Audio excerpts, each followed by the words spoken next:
සුබ දවසක් වේවා ඔයාලා හැමෝටම. ඉතින් කොහොමද ඔයාලට? අද කතා කරන්න බලාපොරොත්තු වෙන්නේ ජපානයේ දුම්රිය ගැන, ට්‍රේන්ස් ගැන. ඉතින් ජපානයේ අධික වේගයෙන් ගමන් කරන සින්කන්සෙන්, JR line, මොනෝරේල්, ඔමන් දුම්රිය මේ වගේ ගොඩාක් දුම්රිය ශේෂ්ත්‍රයන් තියෙනවා.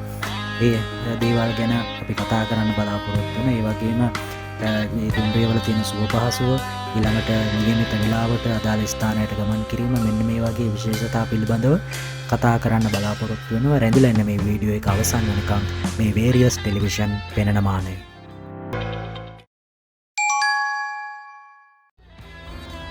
ජපානයේ ලොකු කුඩා සෑම නගරයක්ම ආවරණය වෙන පරිදි මුළු ජපානය පුරාම පැතිරුණු දුම්රිය සේවාව තමයි JR line දුම්රිය සේවාව. ජපන් රේල්වේ, ජපන් රජය සතු දුම්රිය සේවාව. ජනතාවට ඉතා සුවපහසු වගේම ඉතා අඩු වියදමකින් ගමන් කළ හැකි දුම්රිය සේවාව තමයි මේ JR line දුම්රිය සේවාව. රැකියා ස්ථානයට යෑම හා අනෙකුත් සාමාන්‍ය ගමනාගමන අවශ්‍යතා වෙනුවෙන් ජපානයේ ජීවත් වන බහුතරයක් සාමාන්‍ය ජනතාව භාවිතා කරන්නේ මේ JR line කියන සාමාන්‍ය දුම්රිය සේවාව. ජපානයේ ජනප්‍රියම හා හැමෝම ලබන්න කැමති ඉතා සුන්දර අත්දැකීමක්. අධිවේගී දුම්රිය පැයට කිලෝමීටර් 320ක් තරම් ඉතා ඉහළ වේගයකින් ගමන් කරනවා. කාලය සමග තරඟ කරන ලෝකේ කාලය හරහා ගමන් කරනවා වගේ. මෙම දුම්රිය සේවාව පුද්ගලික සමාගමක් සතු දුම්රිය සේවාව. ඒ වගේම මේ දුම්රියට වෙනම දුම්රිය මාර්ග පද්ධතියක් තියෙනවා. මේක ඇත්තටම අධිසුඛෝපභෝගී අත්දැකීමක්. හරියට ගුවන් යානයක ගමන් කරනවා වගේ හැඟීමක් දැනෙනවා.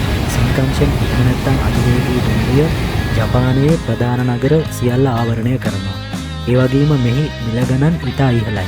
ජපානයට ඔබ එනවා නම් ඔබ ලබාගත යුතුම අත්දැකීමක් තමයි අධිවේගී ශින්කන්ෂෙන් දුම්රිය අත්දැකීම.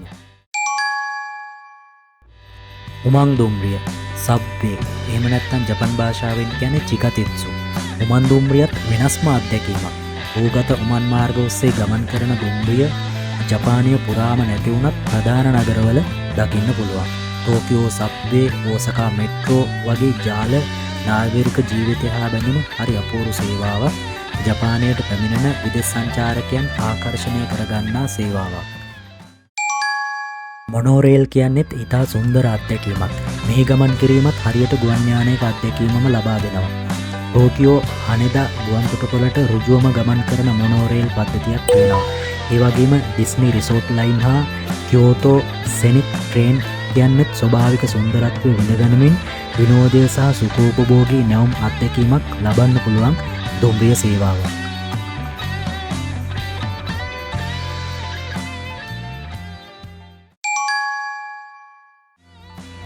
ලක්සරි ට්‍රේන්ස් කියන්නෙත් ජපානයේ අධිසුඛෝපභෝගී සහ විනෝදාස්වාදය වෙනුවෙන් නිර්මාණය කරපු දුම්රිය සේවාවක්.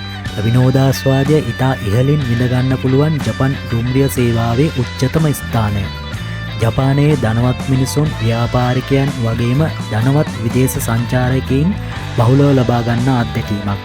ට්විලයිට් එක්ස්ප්‍රස් මිසුකසේ, 7 ස්ටාර්ස් ඉන් කියුෂෝ වගේ දුම්රිය විලාසිතාව, නැවුම් හා ප්‍රණීත ආහාර, අධිසුඛෝපභෝගී නවාතැන් පහසුකම් සහිත තරුපන්තියේ හෝටලයක අත්දැකීම ලබා ගන්න පුළුවන් ඉතා සුන්දර අත්දැකීමක්. ඒ වගේම දුම්රියේ ගමන් කිරීම සහ මේ තරුපන්තියේ හෝටලයක නවාතැන් ගැන සිටීමේ අත්දැකීම කියන දෙකම එකවර ලබා ගන්න පුළුවන් අත්දැකීමක් තමයි මේ ලක්සරි ට්‍රේන්ස් කියන මේ දුම්රිය සේවාව තුලින් ලබා ගන්න පුළුවන් අත්දැකීම. ජපන් ජාතිකයන් වෙලාවට වැඩ කරන ජාතියක්. මේ ආකල්පය ජපානයේ දියුණුවට ප්‍රධාන සාධකයක් වෙලා තියෙනවා. ඉතින් මේ දුම්රිය සේවයත් හරිම වෙලාවට වැඩ කරනවා. දුම්රිය පැමිණීම හා පිටත්වීම දැනුම් දුන් පරිදිම අදාළ වෙලාවට සිදු වෙනවා. ඉතින් පුද්ගලික වාහනයක ගමන් කරනවට වඩා පහසුවෙන් හරිම වෙලාවට ගමනාන්තයට යන්න පුළුවන්. ඒ වගේම දුම්රිය තප්පර 2-3ක් ප්‍රමාද වුණත් දුම්රිය සේවක පිරිස ජනතාවගෙන් සමාව ගන්නවා. ඒ වගේම ඊට වඩා ප්‍රමාද වුණොත් ටිකට් පත වෙනුවෙන් ගෙවපු මුදල් නැවත දුම්රිය මගීන්ට ලබා දීමට දුම්රිය සමාගම කටයුතු කරනවා. ජපන් ජාතිකයන් දියුණු ජාතියක් වගේම අනිත් අය ගැනත් නිතරම හිතනවා. ජපානයේ ගමනාගමන සේවාව තුළ වැඩිහිටියන් සහ ආබාධිත අය වගේම විශේෂ අවශ්‍යතා ඇති අය වෙනුවෙන් ප්‍රමුඛතා ආසන වෙන් කරලා තියෙනවා. දුම්රිය සේවාව තුළත් මේ ප්‍රමුඛතාව දකින්න පුළුවන්. ඒ වගේම ආබාධිත හා අපහසුතා ඇති අය දුම්රියට නැගීමේදී හා දුම්රියෙන් බැසීමේදී ඔවුන්ට සහයවීමට දුම්රිය සේවකයින් නිතරම ඉදිරිපත් වෙනවා. සහ එය ඔවුන්ගේ රැකියාවේම කොටසක් වෙලා තියෙනවා. ජපන් පොදු ප්‍රවාහනය තුළ දුරකථන සංවාද හා උස්හනින් දෙදෙනෙක් අතර කතාබහ සිදුවීම ඉතා දුලබ දසුනක්. ඒකට හේතුව ජපන් ජාතිකයන් නිතරම අන් අයගේ නිදහසට බාධා නොකිරීමට වග බලා ගන්නවා. අන් අයගේ නිදහස අගය කරන ජාතියක්.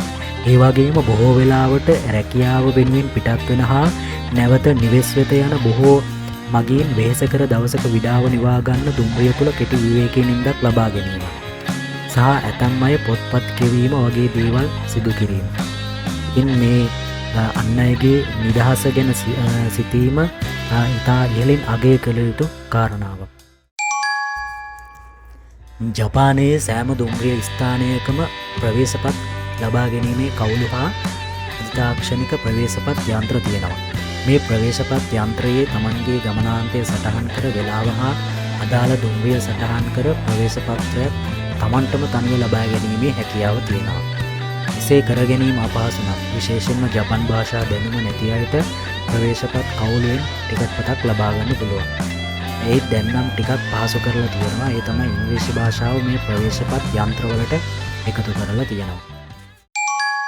දුම්රිය මාර්ගය කියන්නේ අධ්‍යාරක්ෂිත කලාපයක් වගේ.